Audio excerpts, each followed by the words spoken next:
ഹേ all, അപ്പോൾ നമ്മുടെ ഇന്നത്തെ വീഡിയോ എന്ന് പറഞ്ഞാൽ കുട്ടി ട്രാവൽ വ്ളോഗാണ് കേട്ടോ. അപ്പോൾ നമ്മൾ റീസെൻ്റ്ലി വയനാട് പോയിട്ടുണ്ട്. സോ അവിടുത്തെ വിശേഷങ്ങളാണ് ഇനിയുള്ള വ്ളോഗുകളിൽ നിങ്ങൾ കാണുക. അപ്പോൾ നമ്മൾ മോർണിംഗ് ആണ്, ഒരു 7 മണിയായപ്പോഴാണ് വയനാട് എത്തിയത്. എന്നിട്ട് നമ്മൾ കുളിച്ചൊക്കെ ഫ്രഷായി നമ്മുടെ സിസ്റ്ററിൻ്റെ വീട്ടിലാണ് സ്റ്റേ ആയിരുന്നത്. അപ്പോൾ അവിടെ നിന്ന് ഫ്രഷായിട്ട് നമ്മൾ നേരെ പോകുന്നത് കാരാപ്പുഴ ഡാമിലാണ്. സോ അതിൻ്റെ അടുത്തായിട്ട് ഇതുപോലെ കുറേ ആക്ടിവിറ്റീസ് നടക്കുന്നുണ്ടായിരുന്നു.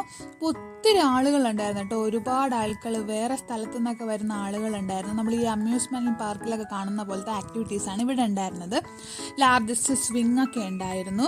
പക്ഷെ ഭയങ്കര തിരക്കായത് കൊണ്ട് അവർക്ക് 6 o'clock വരെ ഉള്ളൂ ഈ ഒരു ആക്ടിവിറ്റീസൊക്കെ. സോ അതിനകത്ത് ഫിനിഷ് ചെയ്യാൻ നമുക്ക് ഈ ക്യൂ നിന്നിട്ട് പറ്റാത്തതുകൊണ്ട് നമ്മൾ ഫൈനലി ചൂസ് ചെയ്തത് സിപ്പ് ലൈൻ ആണ്.